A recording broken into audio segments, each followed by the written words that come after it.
మన సభ్యులందరికీ నమస్కారం.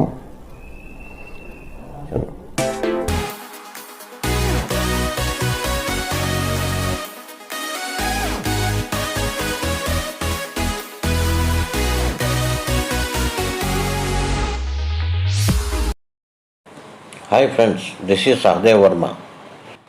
ఈపీఎస్ 95 మినిమం పెన్షన్ పెంపుదలపై ట్రేడ్ యూనియన్ల పాత్ర తదితర అంశాలపై NAC chief commander Ashok Rawat प्रस्तुत परिस्थिति पर इच्छिन विवरणलो. इसलिए हमने कुछ मुद्दों पर कमांडर साहब से सीधे बात करी और स्थिति स्पष्ट कराई है ताकि आपके मन में कोई भ्रम न रहे. सीधी बात की रिकॉर्डिंग इस वीडियो में है. दिनों ईपीएफओ के बुलावे पर आप दिल्ली गए थे. वहां पर सीपीएफसी के बड़े अधिकारियों के साथ आपकी और आपकी टीम की बैठक हुई. उसके बाद सीपीएफसी रमेश कृष्णमूर्ति जी के साथ आपकी वार्ता हुई. फिर अगले दिन वित्त मंत्रालय की एडिशनल सेक्रेटरी परमा सेन जी, जो कि पेंशन का काम देख रही हैं, उनके साथ भी आपकी लंबी बैठक हुई. और अंत में 30 अगस्त को वित्त मंत्री निर्मला सीतारमण जी से आपकी मुलाकात हुई और बात हुई. इन सब बैठकों से क्या निष्कर्ष निकला, कृपया बताएं. आपको सादर प्रणाम. देखिए, जब दिल्ली में हम लोग सीपीएफसी से बात की तो उनसे भी की, उनके पूरे जो बड़े अधिकारी है सीपीएफसी के ऑफिस में, एडिशनल सीपीएफसी है दो, उन सभी से बात हुई. बहुत डिटेल में चर्चा हुई और सभी का हमने जो रुख देखा तो बहुत पॉजिटिव रुख है और वो प्रपोज़ल तैयार करने में लगे हैं, उसमें सुधारणा करने में लगे हैं. प्रपोज़ल तो पहले से भी तैयार थे और वो सुधारणा करके वो श्रम मंत्री जी को प्रपोज़ल देंगे. वो शायद अब तक दिया भी होगा और श्रम मंत्री जी इसमें बहुत पॉजिटिव है. वो खुद जाके वहाँ पे मीटिंगें ले रहे हैं और सबसे चर्चा कर रहे हैं, तो काफ़ी प्रेशर उन पर भी है. और उसके बाद हमने जब एक्सपेंडिचर सेक्रेटरी जी से बात की तो हर एक फाइनेंशियल पॉइंट पे बारीकी से चर्चा हुई. परमा सेन मैडम जो एडिशनल एक्सपेंडिचर सेक्रेटरी है, तो उनका परसों फ़ोन भी था मुझे 4 दिन पहले, लेकिन वो बात नहीं हो पाई, कुछ कनेक्शन में प्रॉब्लम था. उसके बाद में शायद फिर से बात होगी. लेकिन जितने पॉजिटिव सीपीएफसी के लोग हैं उतने ही पॉजिटिव एक्सपेंडिचर सेक्रेटरी के लोग भी हैं. फिर उसके बाद 30 तारीख को हमारी आदरणीय निर्मला सीतारमण जी से जो मुलाकात हुई वो बहुत ही सकारात्मक और अच्छे ढंग से हुई. उससे ये पता चला कि government is quite serious about all this things और बहुत ही उन्होंने मतलब इन्वेस्टमेंट से लेके तो कहाँ इसके प्रॉब्लम है, कैसे सॉल्व कर सकते हैं, हमने भी अपनी तरफ से जो सजेशन दिए वो भी उन्होंने देखा. उन्होंने प्रिंसिपली एक मान्य किया है कि गवर्नमेंट ऑफ इंडिया, जो भारत सरकार हमारी है, जो फाइनेंस डिपार्टमेंट है, वो भी हमें कुछ मदद ज़रूर करेंगे और उनकी मदद अगर थोड़ी बहुत भी होती है तो ये प्रॉब्लम मसला हल करने में बहुत मतलब it will get easily solve. बहुत ही जल्दी ये सॉल्व हो सकता है. तो ये सारी चीज़ें हुई है और मैं चाहता हूँ कि ये जल्दी से जल्दी और थोड़ा वार फुटिंग पे इस पर काम किया जाए और जल्दी से जल्दी ये मसला सॉल्व हो.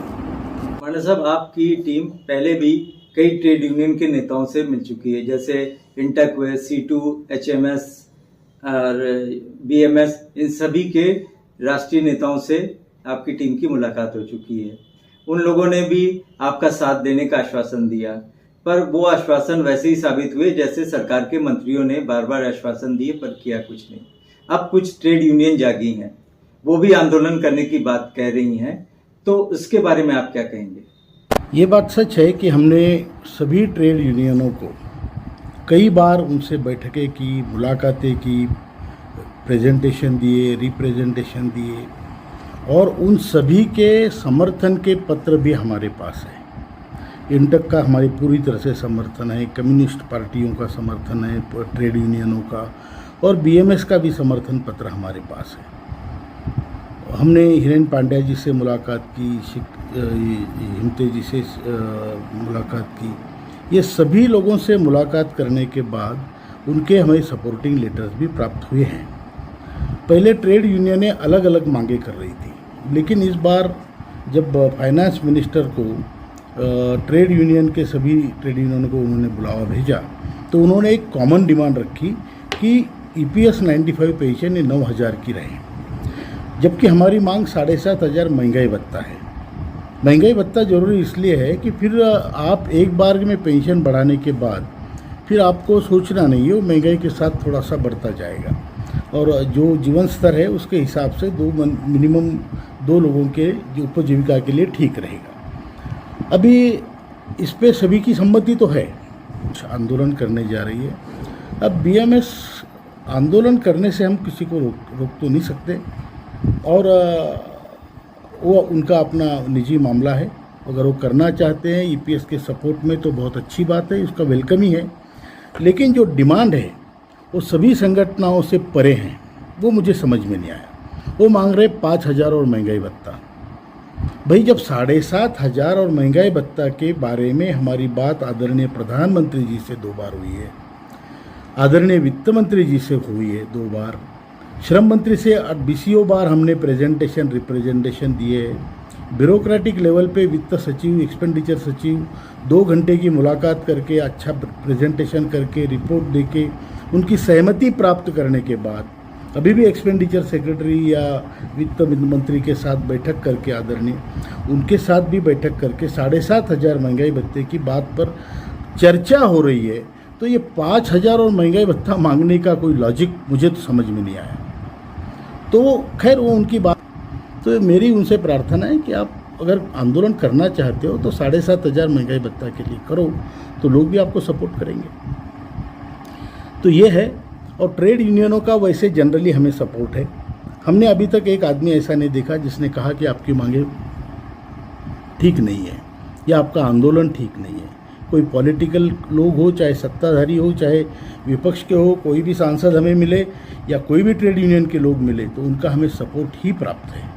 तो इसलिए हम तो अपना आंदोलन जारी रखेंगे और अगर हमारा काम नहीं होता है तो आपको मालूम है कि हम तो लड़ेंगे, बिल्कुल लड़ेंगे किसी से। साहब, पिछले 7-8 सालों से पेंशन का आंदोलन चल रहा है और ये पिछले अनुभवों के आधार पर कहा जा सकता है कि जब ये आंदोलन चरम सीमा पर पहुंचता है, सरकार की ओर से कोई वार्ता का ऑफर आ जाता है, वार्ता होती है, आश्वासन दिया जाता है और जैसे ही आंदोलन ठंडा पड़ता है सरकार भी अपने आश्वासन को ठंडे बस्ते में डाल देती है। इस बार भी ऐसे ही हुआ है। जब आंदोलन जंतर मंतर पे हुआ तो सरकार ने वार्ता के लिए ऑफर किया। आपने भी 31 अगस्त का अल्टीमेटम दिया था।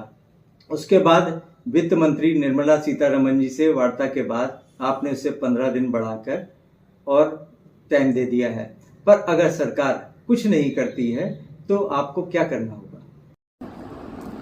आपकी ये बात बिल्कुल सही है कि जब प्रेशर बढ़ा, सरकार ने हमें बुला के आश्वासन दिया, हमने भी भरोसा रखा। पिछले 10 सालों से 8 सालों से यही हो रहा है। लेकिन इस बार सरकार काफ़ी सीरियस लगी है और हम चाहते हैं कि सरकार जल्दी से जल्दी ये काम करें।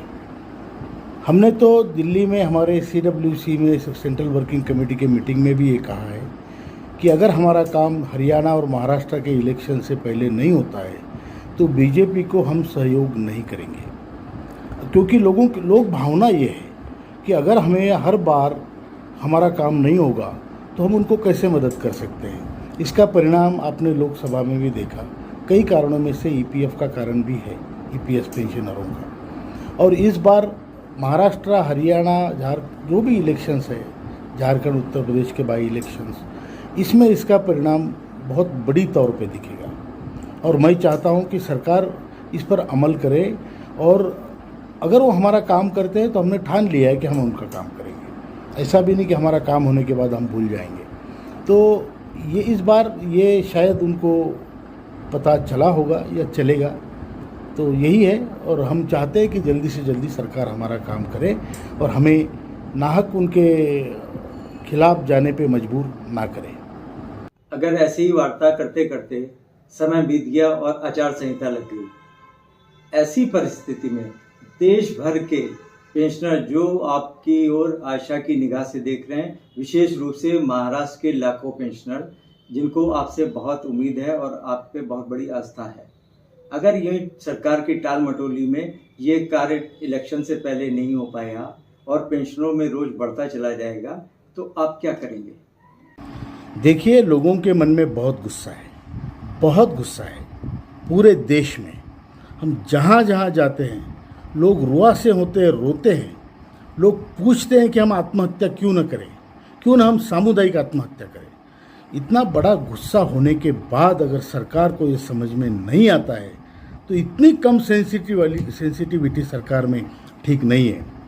आपने जो पिछले परिणाम देखे, इसके अगले वाले परिणाम और भी भयंकर होंगे। अगर सरकार हमारा काम करेगी तो हम सरकार का काम करेंगे, ये हमारा शब्द है। और अगर नहीं करेगी तो सरकार को इससे भी भयंकर परिणाम भुगतने पड़ेंगे। ये मैं आपको लिख के देता हूँ, वचन देता हूँ।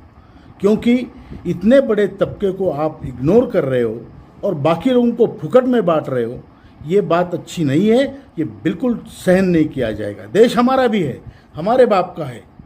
आप सत्ता पाना चाहते हैं, जहाँ सामाजिक उत्थान नहीं है वहाँ सत्ता पाकर आप क्या करोगे? आपको सिर्फ सत्ता में बने रहना अगर आपका कार्यक्रम है तो गलत है। आपको राष्ट्र उत्थान की बात करनी चाहिए, आपको देश को आगे बढ़ाने की बात करनी चाहिए। और देश के बूढ़े लोग जो है, जिन्होंने देश बनाया, उस देश का हिस्सा है और उनके पैसे आपके पास है, आपने दबा के रखा है। उसको आपको खुला करना पड़ेगा, वरना परिणाम भयंकर होंगे। पूरे देश में आंदोलन होगा, ये मैं आपको कहना चाहता हूँ। किसी से नहीं डरेंगे, यही है। मैं सब कामना करता हूँ ईश्वर से कि सबकी भावनाएं शुद्ध है और ये काम होना चाहिए, जल्दी से जल्दी होना चाहिए। यही कहना चाहता हूँ। धन्यवाद, बहुत बहुत प्रणाम, सभी को प्रणाम, सभी को प्रणाम।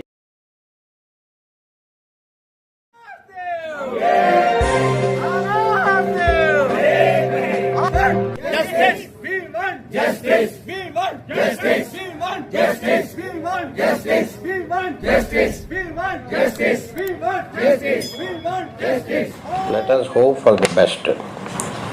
మరి యొక్క కొత్త సమాచార వీడియోతో మీ ముందుకు వస్తాను.